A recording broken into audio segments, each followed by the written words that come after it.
So here's the types of residential properties that we talk about. Now, I've kind of contradicted what I've said, but service accommodation on holiday lets are still residential because of the C classification of use class, which is the local authority use class terms. But what I've done is I've put in single lets, which is obviously family-based houses. You might have a couple, you might have a single person in a house. Typically, it's one AST. You've got houses of multiple occupancy as well, which is your HMOs, which can be for a group of people that aren't connected necessarily, and they could be students or they could be professionals. Now, when we did HMOs, there's two things here actually. First of all, if you've got a bunch of students, you know that they're going to be in your property for 10 months in the year, and you're going to have 2 months of doing some refurb on that property. If you get international students, they may pay you in advance, so that's a real good cash flow right there if they're going to pay you in advance. They don't have any rates to pay, so it's cheaper for them, and you can get some good deals by using things like utilities. You have to pay for that if you're doing HMO. You might have to pay for the gas. So make sure you insulate the property really, really well to keep your costs down. You may have to go for broadband TV in each of your rooms, so make sure you speak to a good provider. Normally, Virgin are quite good for this, but you've also got some other things that you might want to put in Hive. Hive is the heating control system, so you want to make sure that you have control overall. You don't want people putting the heating up to 25 degrees. I tend to go for professional lets, in all honesty, when I'm doing HMOs. Well, I used to do HMOs. It was too much work for me. And we'll talk about HMOs a little bit later on. But I used to do professional lets. The reason for that is because I am a professional. I kind of get more of what they're doing. I don't really understand the noise that students used to give, so I don't do that. Service accommodation, holiday lets is typically things like Airbnb and Booking.com, and it's for short stay. So there are some criteria you need to follow for that, and that's on HMRC's website, HS253 help sheet. And that basically says that the property on average needs to be lettable for 200 plus days, and it needs to be actually let for 100 plus days. And as long as you pretty much cover those two main criteria, then your property will be deemed to be a service accommodation stroke holiday let. And that means Section 24 doesn't affect it. So ka-ching, mortgage interest relief does not affect holiday lets, provided that you meet the criteria. We will go into a bit more detail about that. Commercial properties, you've got shops, you've got offices, and you've got restaurants. For those that aren't doing this at the minute, it may be worth you looking at your local vicinity, and if there's a booming market for a particular trend type of restaurant, but there's not enough properties out there at the minute, or there's a property for sale which is commercial and the industry is really doing well, as in no empty shops, you might want to consider buying one of those shops, because if it's in a good location, the demographics are quite good, whereby the retail trade, the hospitality trade is also doing well. Why not invest in commercial property? Because Section 24, again, doesn't affect it. One thing I do like about commercial property, I'm writing an article about this. It's taken me ages to write this article, guys. So far, it's taken me 2 weeks where I allocate a day to write an article. And so far, I've invested 12 hours on this one article about commercial property. So that's going to be coming out in the next 2 weeks, and I'll probably put a snippet of this video on there as well. But my point is on commercial property, one of the advantages it's got is that, one, the AST that you use for residential properties is normally 6 months. Commercial properties, you can have between 1 year and 25 years. Now, for me, that's great. If I can tie up a customer to rent my property for 25 years, not only that, but if there's any maintenance issues, they have to deal with that, okay? If there are maintenance issues with a residential property, you have to pick up the bill, you have to get the tradespeople in, you have to have the faff of sorting all that out. That's why commercial property is a fantastic opportunity. And for anyone that's not getting into commercial property, they ought to be. I know residential is easier because it's easier to understand, but please do speak to your local letting agents, mainly your surveyors, to talk about commercial property investing, and they will guide you through that. And then you've got the other type of property investing you get into, which is property development. So we're talking about here new builds. So we are looking at wasteland, and you are building new houses. That's a good idea. You've got commercial to residential conversion as well. So a good example on this one is whereby you've got a pub and you convert that into a HMO, which a number of clients are doing, or you're turning a pub into flats. The reason why buying pubs is a great idea is because parking. Pubs have a number of parking spaces which you can utilize, and it just looks fantastic, especially if it's already got walls around it, and you then can do it gated. Extra security, high appeal. So you could do build to rent to convert your pub into flats and just rent it out, or you could sell it. Either way, it's a great idea. And then you've got conversion houses into flats as well. If you've got a big Victorian house, you might be able to convert that into 4 separate bedsits, if you like, or single studios. So there's plenty of opportunities, even in property development. There's lots of money to be made. One thing I would be erring on the side of caution is if you're looking to sell, we are in Brexit, so is it a good seller's market? I don't think it is right now. And I'm talking about 2019, 2020 here. 21, 22, we should be out of Brexit. Things are settling down, maybe then becomes a seller's market. But in the next 2 years, so 19 and 20, I don't think it's going to be a seller's market at all, but it could be a good opportunity for you to build and rent. And lots of all, you might see this in the press a lot more about build to rent as being a new kind of trend. I think that could be something that you guys can get involved in. And there's a lot of VAT savings and SDLT savings as well for buying commercial property, because you haven't got the 3% surcharge. If you're converting commercial properties to residential, you've got a reduction of VAT from 20% to 5% as well. So there's a number of reasons why you might want to take these strategies on board. So property income, so this is the type of properties I mentioned. Let's talk about the property types now. So single ASTs, single lets, I should say. Single lets is where you've got single families, or you've got a couple or family, and typically you've got a 6-month type of AST going on. Now, I had a property and I had one tenant for about 3-4 years. I have lots of clients that have got one tenant in there for my 15 years. I mean, it's incredible. So you can treat them well, they'll treat you well back. They can be low maintenance if you've got good relationships with them. But the key thing is typically ASTs are 6 months. Holiday lets, though, are daily. So you might have an issue whereby you can't have one person being in your property for more than 31 days, because then it stops becoming a holiday let. So you do have to be very, very careful of how you treat your holiday lets. Typically, though, you will have weekdays, so Monday to Friday for people that are working in that area. You might have people using your holiday lets for the weekend, or even indeed for a week holiday. So there are different ways of looking at that. I would urge you to look at things like Airbnb, Booking.com, look at their articles, look at their kind of resources to find out how you can make the most of your holiday let, and indeed how to get started in it. And as I mentioned, your commercial property, you could have a lease for 5+ years. I love that fact. I love the fact that it's maintenance only, as in the tenant has to pay for the maintenance. I do like that. So, and development, lastly, is you don't get the money out of your development until you make a sale. And because we're in Brexit, development to sell may not be a good idea right now.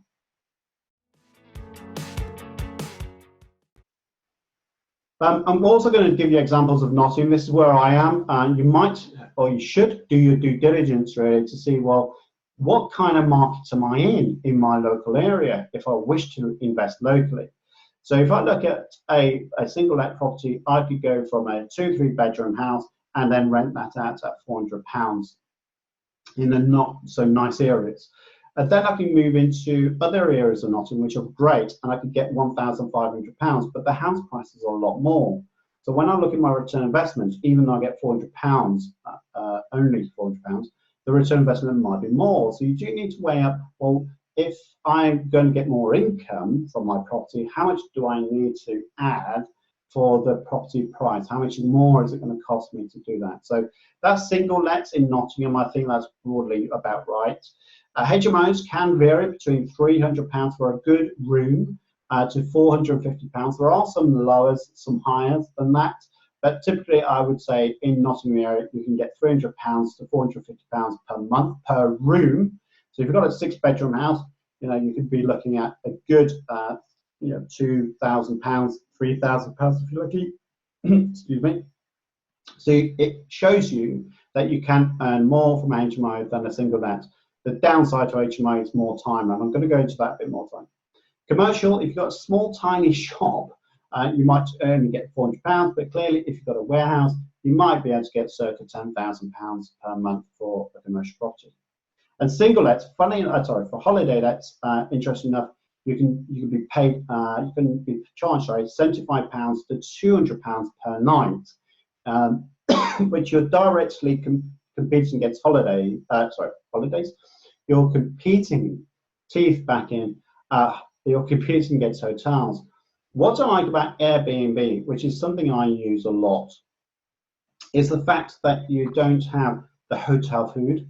You can have your own, and I'm talking about when I go on holiday, I will go into one of these Airbnb products, stay in for a week or two, and I like that because typically the kitchen is there, which you don't get in a hotel room. You have more space typically, so you'll have a couple of rooms where a hotel, you have the room, unless you have a suite, but then you're probably paying 2-3 times more than when you can Airbnb.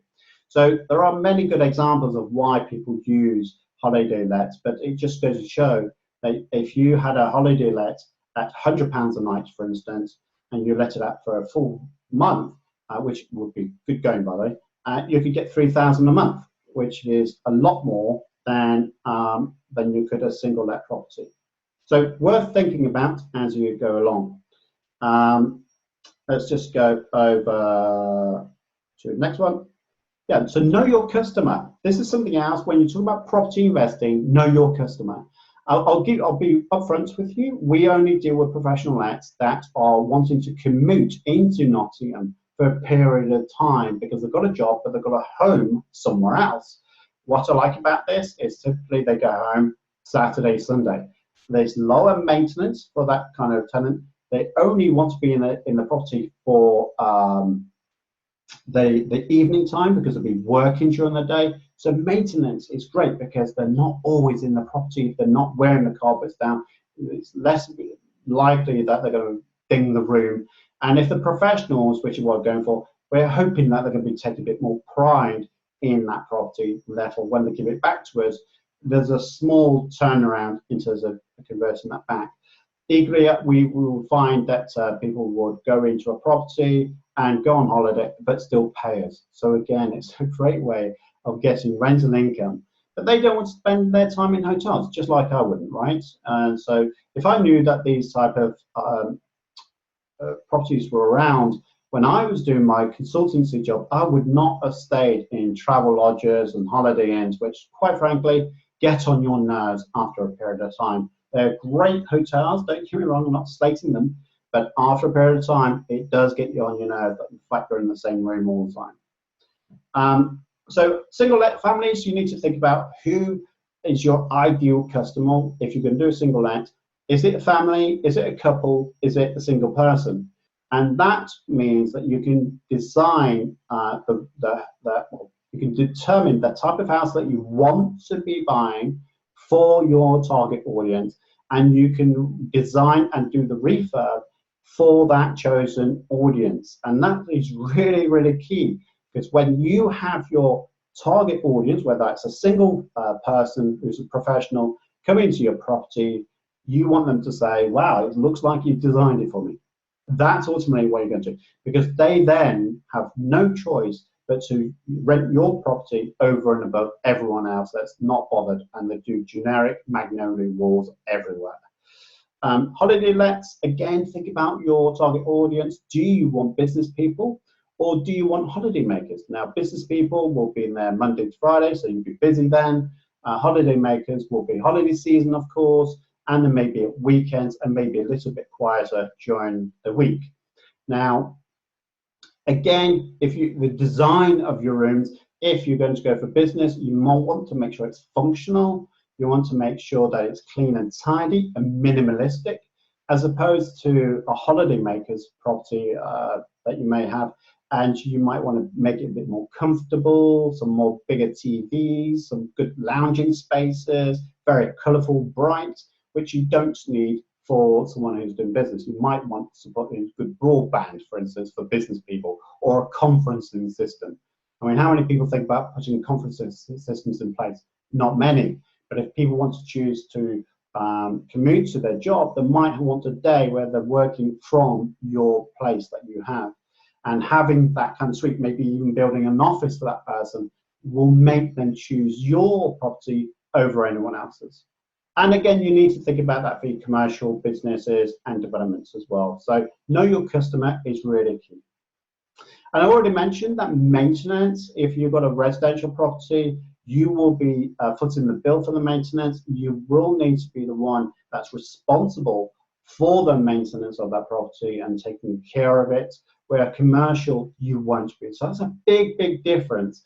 And I think if you are wanting a minimal involvement in your property investments, yes, you could use a letting agent, but a letting agent still for residential properties aren't going to be contacting you all the time to say, can I send my tradesperson in? It's going to cost you this money. You are still going to be contacted. Compared against commercial properties, whereby the maintenance is dealt by the tenant and they have to do it themselves. There's a couple of questions, and I will get to your questions. There's only a couple of slides, so just bear with me a sec. What I've done here, and feel free to go back to this slide, because I think it's worth you looking at this slide in a bit more detail. What I've done here, I've split the different types of properties, so single lets, HMOs, holiday lets, blah, blah, blah, across the top. Investment required, income, and then ROI. And single lets, I would say investment required is lower than a HMO, because typically you've got a 2-3 bedroom house and you're doing a refurb. Now, typically on that kind of scale, I would be spending about between £10,000 and £14,000 on refurb. I would be making sure that the carpets are good, putting in the wall paint and paper if I was going to use that. But that's pretty much all I would do. Compared to HMO, I've now got to put the same carpets, the same kind of design of curtains, etc., and wall paint. But now I've got to, because it's HMO, my market demands that I put in good furniture. So that would be TVs, furniture, it would be dining tables, it would be bedrooms, suites, you name it. There would be a lot more in a HMO, and I could spend about £20,000 on a HMO. And if it's HMO, it normally is a bigger property than the single let property, so it will be a bit more investment. A holiday let, wow, you've got to go bling. If you're going to do a holiday let, you don't want to be competing against the low grade holiday lets. You don't want to be comparing yourself against holiday in rooms or travelers. You want to be looking at magnifique rooms. That means you could charge £200, £250 per night because you've gone to town on the TV screens. You want to make sure it's soundproof, by the way, because you don't be annoying your neighbors. You want to make sure it's really well soundproof. So that's going to cost you. You want to be putting in good sized TVs, not the base needs to be a bit lowered, by the way, some guys go crazy. The carpeting and stuff like that needs to be plush. The big settees with ladies love cushions, so you might need to put some good throws in there. You want to make sure that the dining table looks fantastic. You want to make sure that you got food in there. You know, treat them like kings and queens, because that's your customers, and therefore it's going to cost you more. Property development are high. Commercial property development can be medium as well. I won't talk about commercial property here because that's just buying a building, and you might have plant and machinery and fixtures and fittings. Property development is a high investment because you're building. Okay, so you're building. You're not just acquiring a building that's already there. You're maybe building stuff, converting property from commercial to residential. That's costing a lot of money. So you can see the level of investment. The investment income per month, Single lets are much lower than HMOs, as we explained on previous slides. HMOs are slightly less, I would say, than holiday lets if you do it right, but holiday lets can equally be very low if you do it very wrong. There's not really income per month on property development. It's not going to be really applicable because you get your money after the time. And commercial properties, it can be medium. I think that commercial properties, you probably do just as well on a HMO. Unless you've got a warehouse, then it could be a high income. And your return investment, typically you should expect by now that the return investment on single let will be lower than a HMO. Holiday lets, HMOs could be quite the same really in terms of the amount of investment that you have to put in, but also the amount of money you get back out per month. Project development depends if you get it right or wrong, so that's why I've sat on the fence, splinters up the backside, because I'm not going to say it's low, I'm not going to say it's high, because it depends on the type of property. I should have put not applicable on that one, but I haven't done so. Commercial property, I mean, there's people out there saying you can get a great return investment on your commercial properties. I kind of look at those and think, well, when I look at the return investment on commercial properties, I see them as similar gains as single lets. I don't see the return investment as I do HMO, which can be between 8 and 12 million, 15% return investment. I think commercial property, you're still looking around about 6 to 8% return investment, which is still good, don't get me wrong, but it's still not as high as a HMO or indeed a holiday let. So I'm hoping this graph representation is useful for you.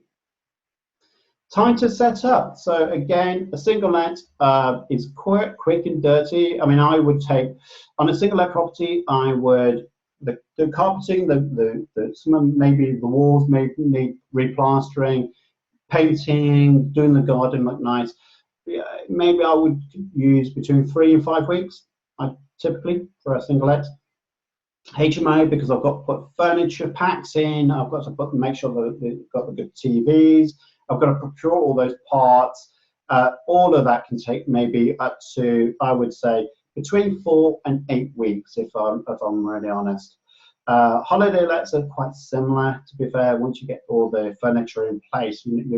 Single lets, you don't need all this furniture. That's what I'm talking about here. That's really adding in the extra stuff. HMOs might need locked doors, where single lets, you don't need it. So there is a lot more time that is required to go into these type of property. The property development, wow, my property developments can take up to a year to get on board.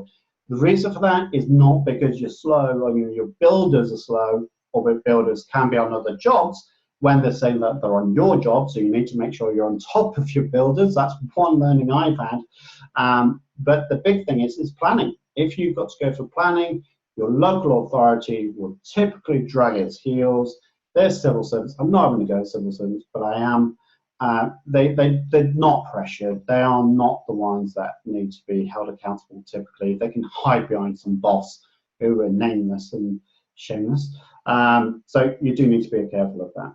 And commercial property, time setup, I kind of think it's medium. You buy a property, you've got to do some innards, but typically you've got plant and machinery, you might need to deck it if you're going to do it as a cafe. You might want to put the gubbins in for your tenants and your business owners to rent it from you. So that can take a bit more time, but typically similar to HMOs, I would say.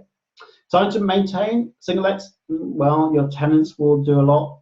If you bung them £100 to do it themselves, so if they're saying, well, my boiler's broken down, can you fix it?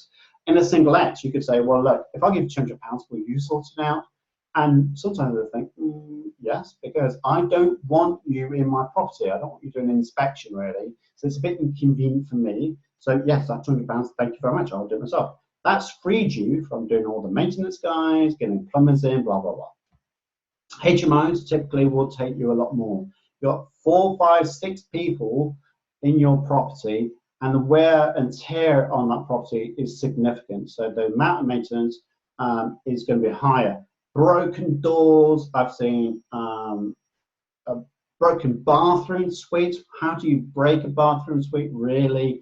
But typically professional lets and even students don't take that much care in the property, I find, which is unfortunate, as much as I want to kind of go that way.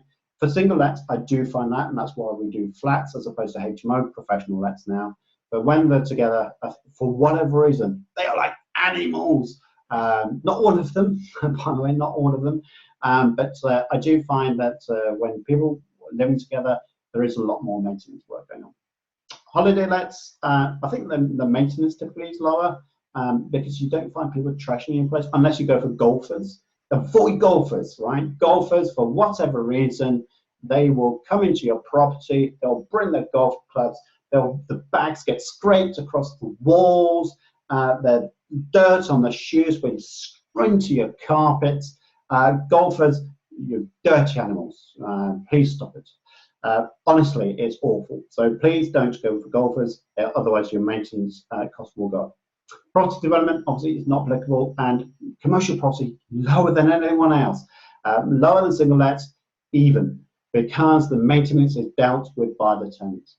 So I'm hoping these kind of little graphs, these tables will represent some of the things that you might want to consider when you invest in these type of properties. So types of property investments, money. This is what I wanted to go into this one, and I should have done targeting property, but I haven't done it this way for some reason. Let's think about two considerations when investing in property. The first one is money, and the next one is time. And basically is, how much do you have? How much can you get from other people, whether it's from friends, family members, joint venture partners? Can you get more, either of money or of time? And basically, you've got to weigh those two things up when you're investing in property. So if you've got little money and you are, unless you're doing rent to rent, and I'm not going to talk about rent to rent per se tonight, I'm talking about acquisition of properties.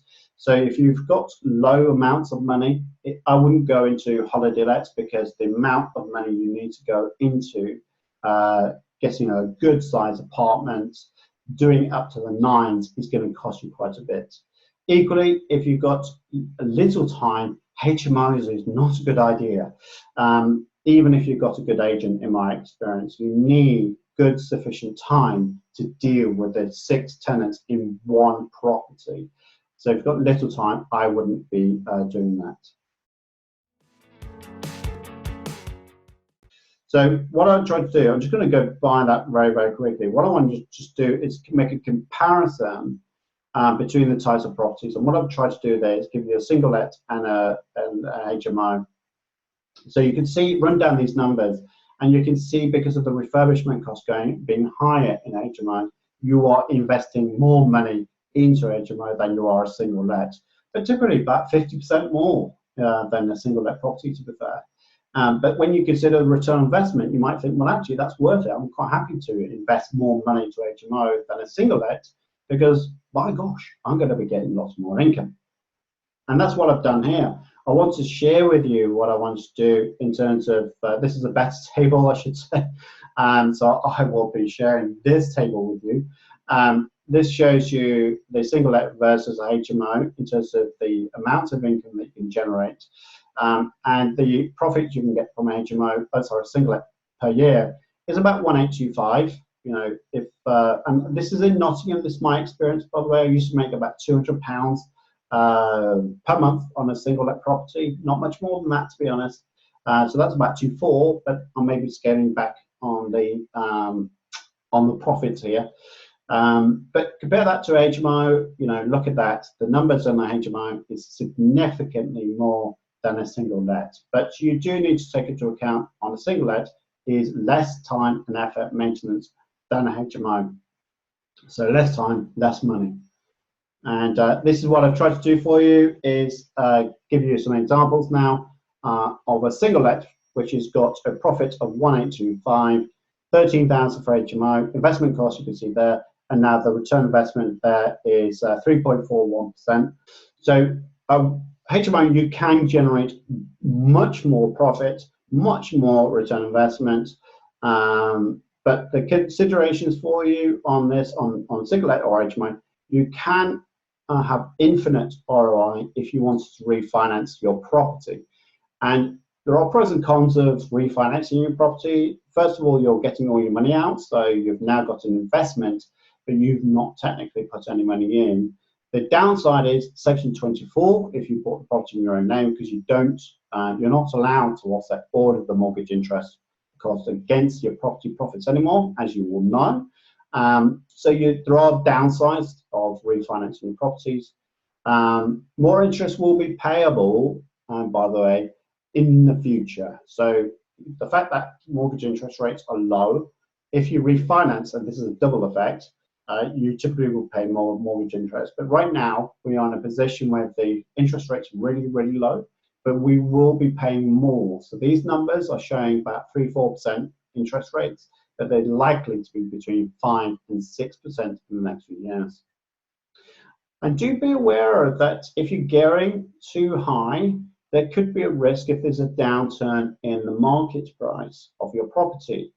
And if you're in a stage where now all of a sudden your mortgage is more because you've refinanced than the market value, because the market value might drop 10%, then what are you going to do? Because the banks have complete right to say, we're worried about the state of the marketplace. You are highly geared. We want you to sell that property or at least pay off the financing or even put more money as a deposit. So you do need to be careful about a number of things when you are refinancing, especially.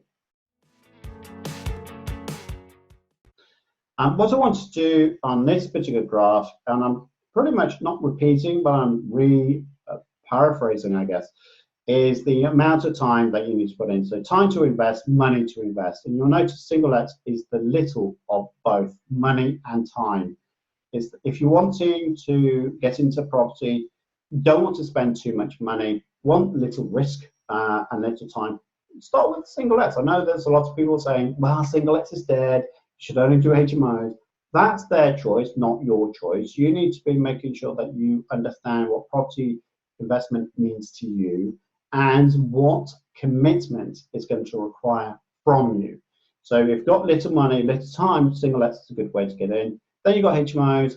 The reason why I said holiday lets is more time than HMOs is because of the turnaround. If you've got guests coming in at a weekend, you're going to have cleaning to be done. You're going to have to turn around the room for the next set of guests to join in. You've got all the finances to be done quickly in terms of getting money off the tenant or the guest, if you like. So there's a lot more work involved in holiday lets. And by gosh, there's even more time. If I could do a stratospheric graph, property developments would be way out there because you've got to project manage.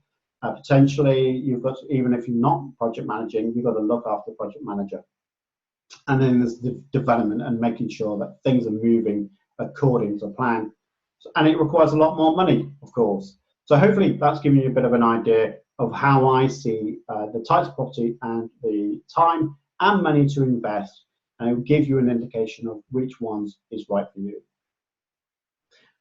The types of properties, so again, just on this point, is you may have, on a single let, you'll have 1 point of contact. HMO, you might have 4, 5, 6 points of contact, all with your mobile phone, all having gripes and issues with each other, so do bear in that. You may want a cleaner in your HMO, and then you'll have a letting agent as well. In a single let, 1 point of contact, just the family, head of household, and a letting agent. So the contact points is something for you to bear in mind.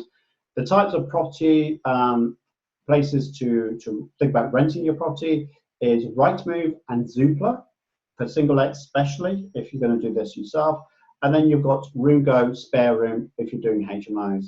So look at those two if you're doing HMOs and single let properties. Even though we've got flats, we still use Spare Room. So we don't use Rightmove. We could use Rightmove. We don't tend to do that. We still use Spare Room. And it's just triggered my head. Why aren't I using Rightmove as well?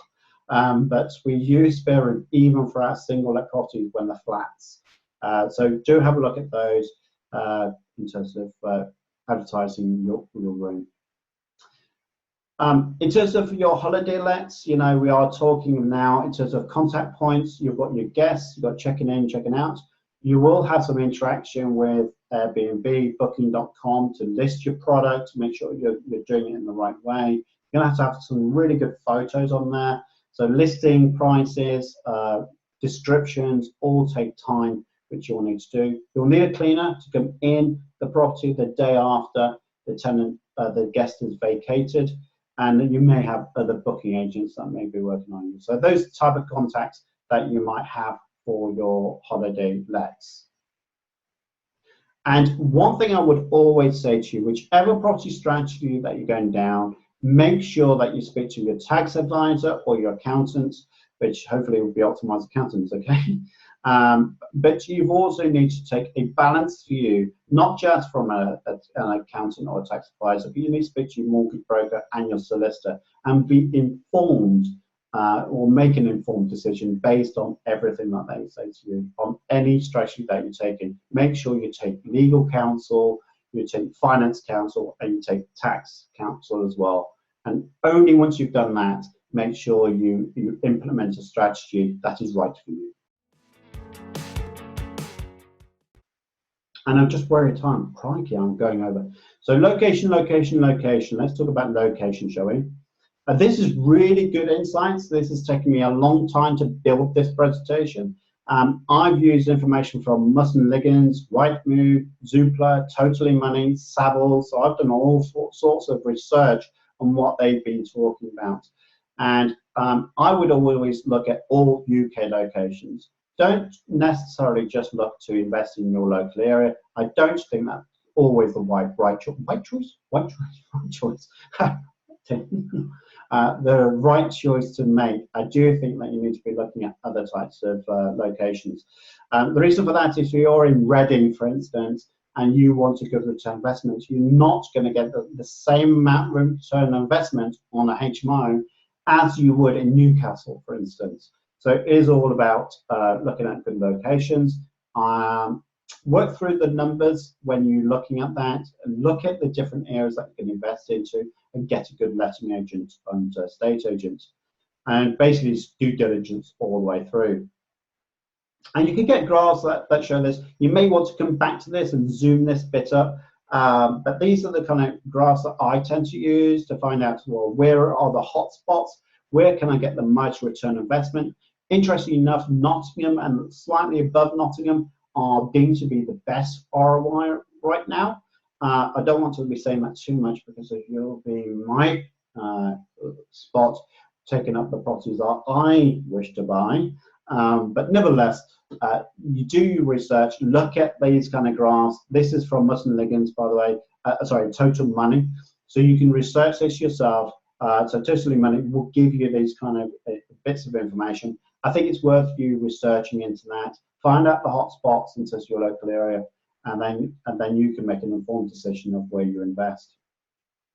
And again, a bit like this, it's Totally Money will give you a list of areas and the amount of return investment that you are likely to get, and the worst case as well. So you've got the best case on the left, depending on which way you're looking at the screen, but the left-hand side is the best areas to invest, and then the worst areas to invest in property. And you'll notice that Bournemouth is listed as one of the worst yields in the country, which I'm staggered by, to be fair. I thought Bournemouth might do really well.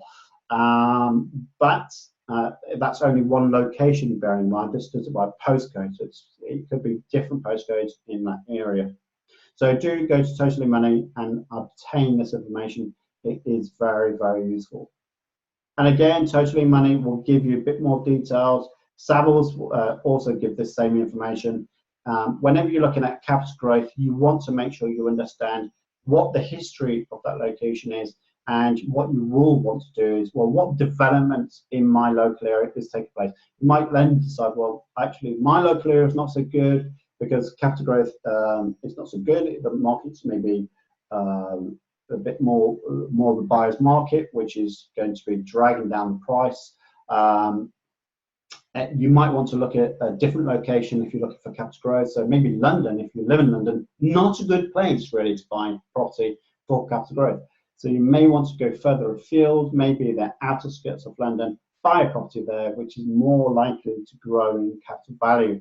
But have a look at the enterprise investments that are going into that area, any transport links, any hospitals that are going in there, any good schools, if they're expanding or new schools coming in, then you know that capital growth may be better in those locations. So location is really key. And as I say, this is from the BBC and Office National Statistics. It just shows you the house prices have gone up over the years, and it's likely to go up in the future. So do I still think property investment is a good idea? Of course I do. But you do need to do your research to find out this type of graph for some of the areas that you may wish to invest in, to make sure that you get the right property. And even now, Rightmove is a great source because it will help you determine the type of house that you're looking, which is fitting in with know your customer. So make sure that you know who your customer is first, and then buy the products, or when I mean product, buy the house. But use Rightmove to do all your filtering, do your research. It will give you a lot of information from a map perspective, but use the details as well. You can use Sketch, draw a sketch, and you can draw a sketch of an area that you're interested in, and it will send you notifications whenever there's changes. So new houses come in the market, or price reductions going into one of those houses as well.